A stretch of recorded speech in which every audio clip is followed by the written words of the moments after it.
बहुत समय पहले की बात है। हिंदुस्तान के घने जंगलों के बीच एक छोटा सा शांत गांव बसा हुआ था। सुबह होते ही गांव के लोग अपने कंधों पर कुदाल और हसुआ लेकर खेतों की तरफ निकल जाते थे। पूरा दिन खून पसीना बहाने के बाद जैसे ही शाम ढलती, गांव के हर इंसान के कदम एक ही जगह की तरफ बढ़ने लगते थे। वो जगह थी लड्डू और चंपा का चिकन पकौड़ा का ठेला। कोयले की तेज आंच पर तलते हुए गर्मा गर्म चिकन पकौड़े की खुशबू पूरे गांव में फैल जाती थी। दूर दूर से आने वाले मुसाफिर भी उस खुशबू से खींचे चले आते थे। लड्डू रोज सुबह बाजार से ताजा चिकन लेकर आता था और चंपा घर की सिलबट्टा पर एक खास मसाला पीसकर तैयार करती थी। उस मसाले का राज सिर्फ चंपा ही जानती थी। जो भी एक बार उसके हाथ का चिकन पकौड़ा खा लेता, वो उस स्वाद को कभी भूल नहीं पाता था। धीरे धीरे लड्डू और चंपा का ठेला पूरे इलाके में मशहूर हो गया। लेकिन हर बढ़ती हुई कामयाबी के साथ कुछ दुश्मन भी पैदा हो जाते हैं और लड्डू और चंपा की जिंदगी में भी एक ऐसा तूफान आने वाला था जिसने उनकी सारी खुशियों को हिला कर रख देना था। उस शाम भी रोज की तरह ठेला सज चुका था। चिकन पकौड़ा की खुशबू हवा में घुल चुकी थी। लोग लाइन लगाकर अपनी बारी का इंतजार कर रहे थे। तभी दूर से किसी के भारी कदमों की आवाज सुनाई दी। पूरा माहौल एकदम शांत हो गया। गांव का घमंडी जमींदार सीधा लड्डू के ठेले के सामने आकर खड़ा हो गया। अरे ओ लड्डू, एक प्लेट गर्मा गर्म चिकन पकौड़ा लगा। पूरे इलाके में तेरे स्वाद की बड़ी तारीफ सुनी है। आज देखते हैं तेरे हाथ में कितना दम है। नमस्ते जमींदार साहब, आप हमारे ठेले पर आए, ये हमारे लिए खुशी की बात है। लेकिन एक बात पहले ही साफ कर देता हूँ, पुराना हिसाब पहले चुकाना पड़ेगा। हर बार आप आते हैं, मीठी मीठी बातें करते हैं और बिना पैसे दिए चले जाते हैं। इस बार ऐसा नहीं चलेगा। क्या बोला? हम कहीं भाग रहे हैं क्या? सीधा बता, प्लेट लगाएगा या नहीं? नहीं जमींदार साहब, आज बिना पैसे के एक भी प्लेट नहीं मिलेगी। पहले पुराना पैसा दीजिए, उसके बाद जितना चिकन पकोड़ा खाना हो आराम से खाइए। बिल्कुल सही कहा मेरे पति ने। ये कोई मुफ्त का लंगर नहीं है। सुबह से शाम तक मेहनत करते हैं, तब जाकर ये स्वाद तैयार होता है। अगर चिकन पकोड़ा खाना है तो पहले पैसा दीजिए।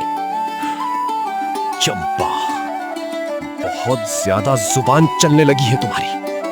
भूल मत, इस गांव की आधी जमीन मेरी है और जिस जगह तुम लोग ठेला लगा रहे हो, उस जमीन का मालिक कौन है ये मैं तुमसे बेहतर जानता हूं। आज तुम दोनों ने मेरी बेइज्जती की है। कल से तुम्हारा ये ठेला यहां नजर नहीं आना चाहिए, वरना मैं खुद इसे यहां से हटवा दूंगा। इतना कहकर जमींदार गुस्से में पैर पटकता हुआ वहां से चला गया।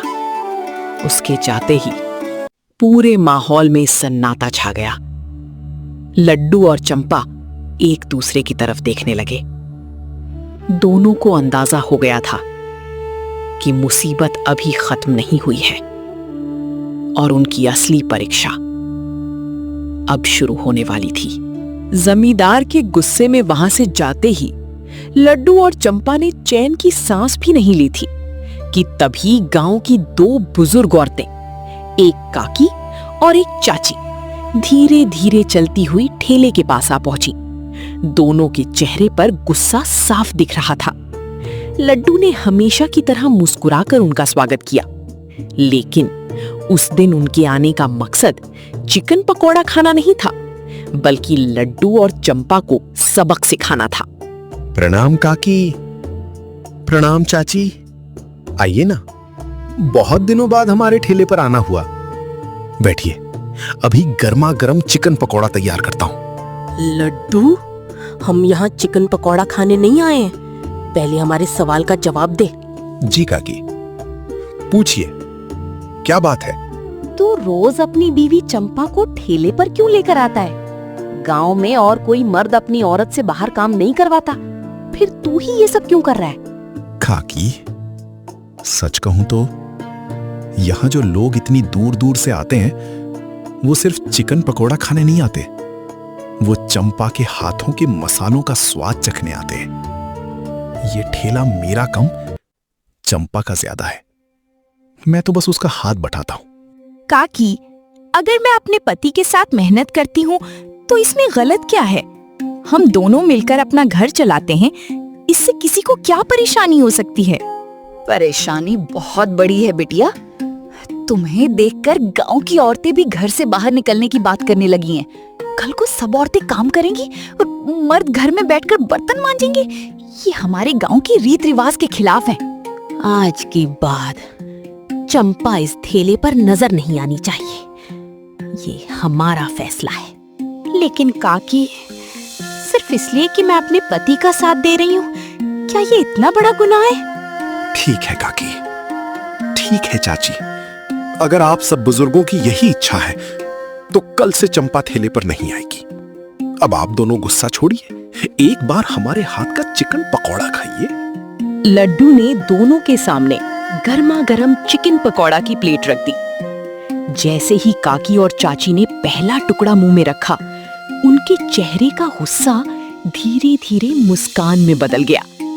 उन्हें यकीन ही नहीं हो रहा था कि इतना लाजवाब स्वाद किसी के हाथों में हो सकता है। दोनों ने चुपचाप पूरी प्लेट खत्म की, पैसे दिए और बिना कुछ कहे वहां से चली गई। लेकिन उनकी जाते ही चंपा की आंखों में आंसू आ गए। उसका दिल टूट चुका था और अब पति पत्नी के बीच एक बहुत ही दर्द भरी बात होने वाली थी। काकी और चाची के जाते ही चंपा का सब्र टूट गया। उसकी आंखों में आंसू भर आए। उसे समझ नहीं आ रहा था कि सिर्फ अपने पति का साथ देना आखिर कैसे गलत हो सकता है। लेकिन लड्डू के दिल में भी एक अलग ही दर्द चल रहा था। वो अपनी पत्नी को किसी की बुरी नजर का शिकार नहीं बनाना चाहता था। इसीलिए उसने एक ऐसा फैसला लिया जिसने चंपा का दिल तोड़ दिया। और इधर गांव का जमींदार अपनी बेइज्जती का बदला लेने के लिए एक नई चाल चल चुका था। आपने बिना मुझसे पूछे काकी और चाची की बात मान क्यों ली? मुझे ठेले पर आने से मना क्यों कर दिया? मैं तो सिर्फ आपका हाथ बटा रही थी। क्या मैंने कोई गलती की है? नहीं चंपा, तुम्हारी कोई गलती नहीं है। सच तो ये है, जब तुम मेरे साथ ठेले पर रहती हो तो कुछ लोग तुम्हें बुरी नजर से देखते हैं। एक पति होकर मैं ये सब बर्दाश्त नहीं कर सकता। मैं कब से तुमसे ये बात कहना चाहता था, लेकिन हिम्मत नहीं हो रही थी। आज मौका मिल गया, इसलिए मैंने हाँ कहा। कल से तुम घर पर ही रहना, मैं ठेला संभाल लूंगा। ठीक है, मैं कल से ठेले पर नहीं आऊंगी। लेकिन मेरी एक बात याद रखना, आज के बाद किसी को भी 1 रुपए की उधारी मत देना। मैं घर पर सारी तैयारी कर दूंगी, मसाला भी पीस दूंगी, चिकन भी तैयार कर दूंगी। आप सिर्फ ठेला संभाल लेना। उधर लड्डू और चंपा अपनी जिंदगी की परेशानियों में उलझे हुए थे और इधर जमींदार सीधा अपने पुराने दोस्त मक्खन लाल के घर पहुंच गया। मक्खन लाल वही आदमी था जिसकी जमीन पर लड्डू रोज अपना चिकन पकौड़ा का ठेला लगाता था। जमींदार के चेहरे पर एक शैतानी मुस्कान थी। उसके दिमाग में एक खतरनाक साजिश तैयार हो चुकी थी। अरे जमींदार साहब, आप इस वक्त सब ठीक तो है? आज बहुत परेशान लग रहे हैं। माखन, तू मेरा सबसे पुराना दोस्त है। आज तक तूने मेरी कोई बात नहीं टाली। आज भी मेरी एक मदद कर दे। आप बस हुक्म कीजिए, आपके लिए जान भी हाजिर है। बताइए क्या करना है? जो जगह पर लड्डू और चंपा चिकन पकौड़े का ठेला लगाते हैं, वो जमीन तेरी है ना? मैं चाहता हूं कल से उन दोनों को वहां से हटा दे। उस जगह पर उनका ठेला दोबारा नजर नहीं आना चाहिए। लेकिन जमींदार साहब, उन्होंने तो इस महीने का एडवांस किराया पहले ही दे दिया है। अचानक उन्हें हटाना ठीक नहीं होगा। एडवांस के पैसे उन्हें वापस कर देना और बदले में मैं तुझे उससे दुगना पैसा दूंगा। और सोच, आज पूरा इलाका उस जगह को जानता है। अगर लड्डू को हटाकर तू अपना चिकन पकौड़ा का ठेला लगा दे तो सारी कमाई तेरी जेब में आएगी। वाह जमींदार साहब, ये बात तो मेरे दिमाग में आई ही नहीं। कल सुबह ही लड्डू को उस जगह से हटा देता हूँ। लालच इंसान से सही और गलत का फर्क छीन लेता है, और मक्खन लाल के साथ भी कुछ ऐसा ही हुआ। जमींदार की बातों में आकर उसने अपने ही गांव के ईमानदार लड्डू के साथ धोखा करने का फैसला कर लिया। अगली शाम रोज की तरह लड्डू ने अपना चिकन पकौड़े का ठेला सजा लिया था। गर्मा गर्म चिकन पकौड़े की खुशबू हवा में फैल रही थी। गांव के लोग धीरे धीरे ठेले के पास जमा होने लगे थे। तभी मक्खन लाल तेज कदमों से वहां आया। उसके चेहरे पर न मुस्कान थी और न ही अपनापन। उसकी आंखों में सिर्फ लालच नजर आ रहा था। लड्डू ने उसे देखते ही मुस्कुराकर स्वागत किया, लेकिन उसे बिल्कुल भी अंदाजा नहीं था कि अगले कुछ ही पलों में उसकी दुनिया बदलने वाली है। अरे माखन जी, प्रणाम। आज बहुत दिनों बाद हमारे ठेले पर आए हैं। आइए, आज गर्मा गर्म चिकन पकौड़ा खाइए। लड्डू, मैं यहाँ चिकन पकौड़ा खाने नहीं आया हूं, मैं एक जरूरी बात करने आया हूं। जी माखन जी, कहिए। ये जमीन मेरी है और मैंने फैसला कर लिया है, कल से इस जगह पर मेरा खुद का चिकन पकौड़ा का ठेला लगेगा। इसलिए तुम कल से यहां अपना ठेला मत लगाना, जगह खाली कर दो। माखन जी, ये आप क्या कह रहे हैं? हमने तो पूरे महीने का एडवांस किराया पहले ही दे दिया था। अचानक ऐसा फैसला क्यों? जो पैसे दिए हैं वो बाद में आकर ले लेना, लेकिन कल से यहां तुम्हारा ठेला नहीं लगेगा। ये मेरा आखिरी फैसला है। माखन जी, हमें सब पता है, ये सब जमींदार की चाल है। उसी ने आपको हमारे खिलाफ भड़काया है। चंपा, अपनी जबान संभाल कर बात करो। मैं किसी के कहने पर नहीं, अपनी मर्जी से यह फैसला कर रहा हूं। झूठ मत बोलिए माखन जी, कल तक हम आपके लिए अच्छे थे, आज अचानक क्या बदल गया?